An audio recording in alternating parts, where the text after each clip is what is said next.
Do you think it's realistic that you're really going to be ready to do the next trial by June? Well, you know, I'm a diligent, hardworking attorney in the service of the state right now, representing my client zealously, and we'll do the best that we can to get this ready in 160 days. But if past performance is indicative of future events, it would be pushing it. Why did you agree to represent Nick Sheley again?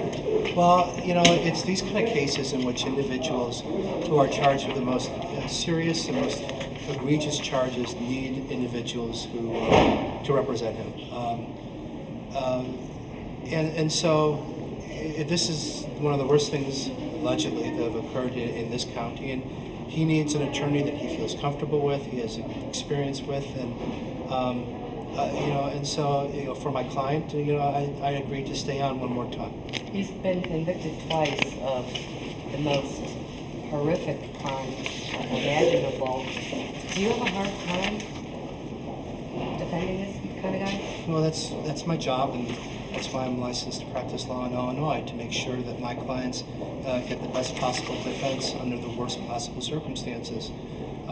That's what I do for a living. Not everyone could do that, but that's what I choose to do, and I'd like to think I do it well. Do you think next time around you'll have a better shot at getting the trial moved out of the area? Well, I think we now have had a trial here. We've had the exposure that extended media coverage is offered. And I suspect that the motion to change venue won't fall on deaf ears. I think it's more likely. I can't predict what a judge will do.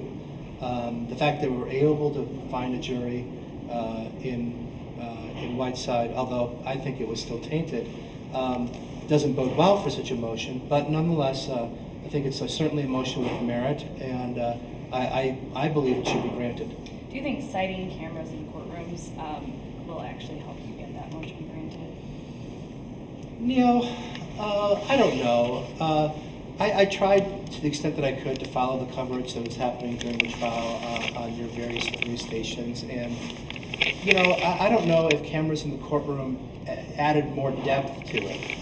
It was something that was a different picture that was being shown instead of the same picture of Mr. Sheley being coming out of a courtroom or not.